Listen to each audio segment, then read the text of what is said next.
Morning guys, it's Wednesday and it's about 6 AM in the morning. So we arrived here late last night, we've got up early, we've got a tee time around 7:30, so we're going to head to the course, play the back 9, walk the front 9, and then also do a bit of work on the range, bit of chipping, bit of putting. I'm going to take you with me.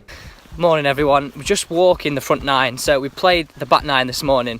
We arrived really late last night, it's about an hour and 30 from the airport, so we didn't get to the hotel until about 10 PM. Like I said, we just played the back 9 and we're just walking the front 9. It's a bit of a contrast this week to last week really. This week's extremely flat, last week was very, very hilly, so it's a little bit easier for me this week. And it's quite wet really, the greens are really soft, really receptive, so we can go a lot of flags, whereas last week we were using slopes to run it off and run it down. I'm going to show you a little bit more of the course now. Once we finish walking, we're going to grab some lunch and then hit some work on the range. Should do a bit of technical work and then start playing some shots.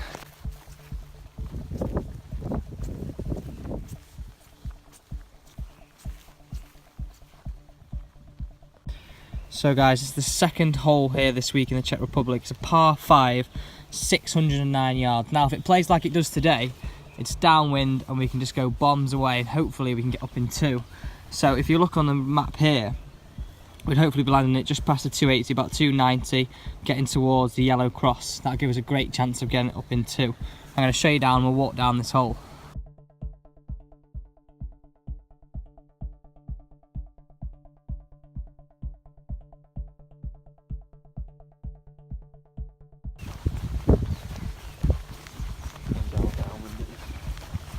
So there's that bunker you could see from the tee. And we're just going past 250 spot there.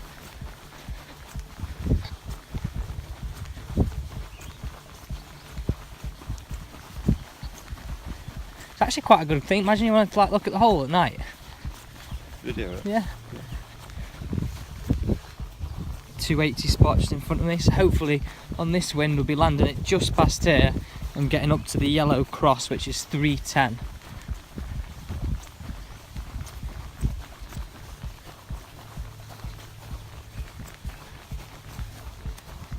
So this is the yellow cross, and now from here it depends on where the wind is or what we're doing. We either lay up into this area here to give us a great chance at all the flags, or in Tom's case we try and get it as close as we can because his short game is a very, very much one of his strong areas, so the closest we can get it gives us a better chance to make a birdie.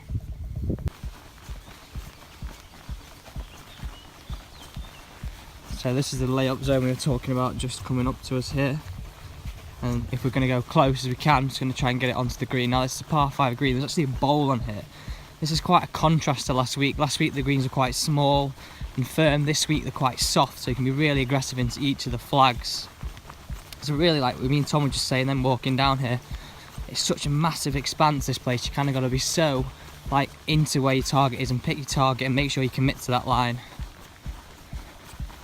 As you can see the rough's up around here as well a little bit, around the greens.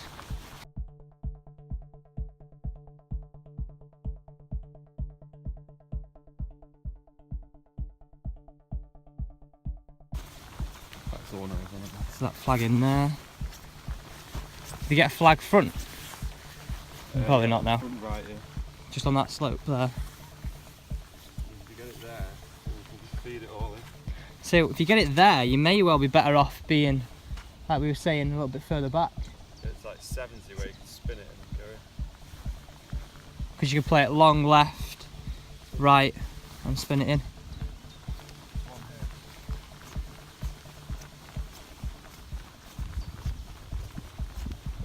So guys, just another look at the 4th hole. It's a par 3, really nice par 3, heavily bunkered, but looks a really nice hole actually. Just gonna have a quick walk up here, discuss the flags.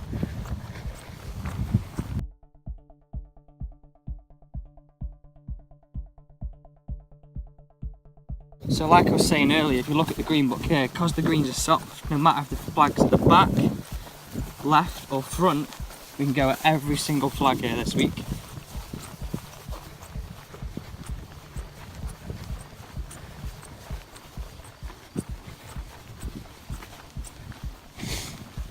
That's a nice hole, this one. Definitely get one in this tight left here. Just over the bunker.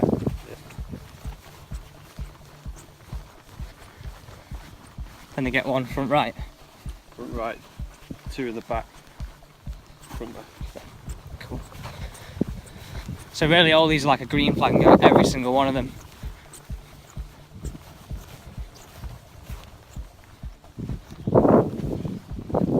So guys, if this was playing firm, this would be kind of a green where you'd probably pick middle of the green as good for every single flag.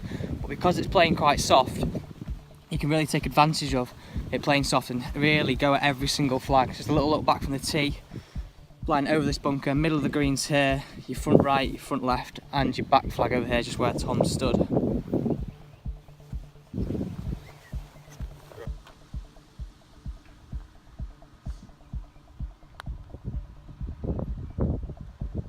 So the drill we're using here is a really good putting drill for your path. If you've got a tendency to take the putter on the inside and the way back and push it on the way through, this drill is for you, so give it a go. Basically, the back tee stops you taking the putter head too far on the inside. The 2 tees at impact ensure centered strike, and the tee on the way through ensures you start the ball on the correct starting line. So, good afternoon guys, just got back from the course now, really successful day. Like I said earlier, we've walked 9 holes and we played 9 holes this morning, so we're all prepped. The reason why we didn't get here till Wednesday this week is that Tom's played the course before, so it felt very comfortable getting here a little bit later, a bit more time at home, a bit more refreshed. Feels like almost like you got a break from last week to this week, which is really nice, because sometimes being out on the road for 2 or 3 weeks can really feel a bit stagnated and really get kind of fed up with being out on the road. So going home for 2 days was really kind of nice and just freshened us up. So just got back, gonna head down to the gym now, head across town, go to the gym, do a bit of shopping, make sure we've got all food for the bag tomorrow, and to make sure our core, legs are all firing and I'm feeling strong and ready for tomorrow. Course wise, we're all prepped, just go and get our bodies prepped.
So guys, we're just finished in the gym. As you could see, it wasn't the best facilities we've ever had.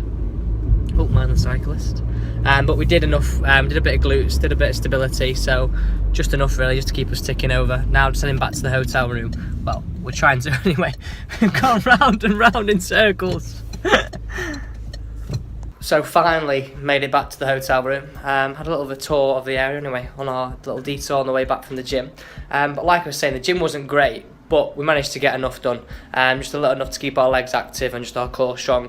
And like I said earlier, we only arrived here late Tuesday, which is usually quite strange because most people actually arrive here on a Monday. But for us, because Tom's played this course before, he's better off sometimes having a few days at home, and it's very easy out here to kind of get drawn into doing preparation like everybody else, as in hitting loads of golf balls, playing loads of practice rounds, and it's very, very key that you make the preparation like how you like it. So you're not preparing how somebody else would prepare, you prepare what is best for your game, and that is absolutely key. And that's the same for you guys at home. So if you're going up, say you're playing an away competition, like say for your county or a mid-amateur, anything, literally anything, if it's not you to go and hit loads of golf balls, don't go and do something different. If you just like to play, just play. Keep the preparation just for you. Guys, I'm just preparing the book for Tom tomorrow before round one.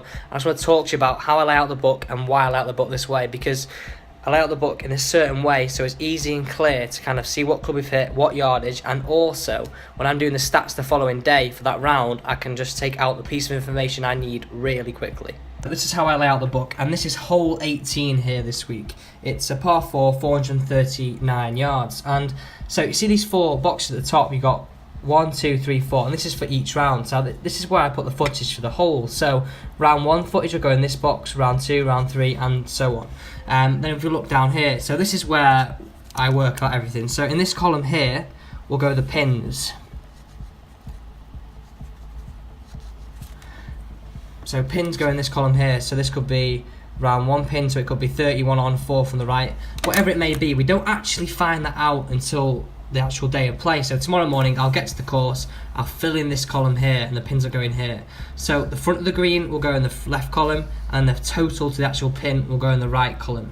And also all the information that go in this column here for round 1, as you can see on the left, will be what club we hit, how far it pitched, what wind direction it was. What I'll do, guys, is next vlog I will actually show you what this looks like when it's actually being used, and actually explain to you what it looks like and all the different information, because this is really like our Bible, like I talked about in week 2. So guys, this is the rest of the book. As you can see, this is the line we're taking off the 18th tee this week. I know I've written scoreboard there, you can't actually see it on the picture here, but actually in real life there's a scoreboard here, and that's our line off the 18th tee. Then we've got the green, and as we move towards the tee, and you'll see like in our landing area here, I put green ticks on the left hand side, and now there is rough there, but it's not very penal, so that's why we put it as green ticks. If it was high rough or very penal and definitely going to basically cost us a shot, that would definitely turn into a red cross. So guys, that's a little look at the 18th book this week. So we're both really looking forward to tonight actually. Just about to get a shower, and we're going to go out, grab some food and watch United play. And they're playing Ajax in the Europa League, so it should be a really good game. Both looking forward to that. Tomorrow we're off at 1 PM, so by the time this goes up, guys, we'll have played our first round. So like I said earlier, we're all prepared. We mapped out the course, I prepared the book, and like you guys know, I've highlighted the green areas which are fine for misses and the red areas that we're going to avoid. But like I've said a few times, and like I said out on the course today in the vlog, this course is very, very soft and very flat, a massive contrast to last week. So I'm really excited to kind of get out there and be able to go really aggressive. So Tom's going to be able to go at a lot of flags, unlike last week where you've got to kind of be more creative, use the slopes. This course is very modern, very kind of, you can fire at the flags. It's, like you see them say on TV, you can try and throw darts, and it's going to be good. I think the scoring will be quite low this week, but I'm excited. It's a normal format. 18 holes Thursday, 18 holes Friday, then there's a cut, top 60 on Challenge Tour make the cut, so it's not like last week, and then top 60 play the weekend. Evening guys, so just got back from dinner now and we watched the United game. United won, so Tom is extremely happy with that. So all good going into tomorrow. Just getting all my stuff ready, so getting my bunker mentality gear together. I'm hoping to get the white shorts on tomorrow, depends on the weather. The forecast tomorrow, unfortunately, in the afternoon, there's possibly a few showers, but towards the end of the week, it's going to dry up, but then it's going to get a little bit windier. Now, for professionals, usually we all prefer it just to be wet and no wind, because then we can just control our ball a lot easier. Whereas the wind, there's a lot more elements to take in. So, like I said, tomorrow, guys, we're off at 1 PM. This vlog will be live and up on my YouTube channel by the time you see this. So, fingers crossed, keep up to date, get on the European Tour app, go on the Challenge Tour site, and keep up to date with everything me and Tom are doing. You can actually put a little star to keep our score there.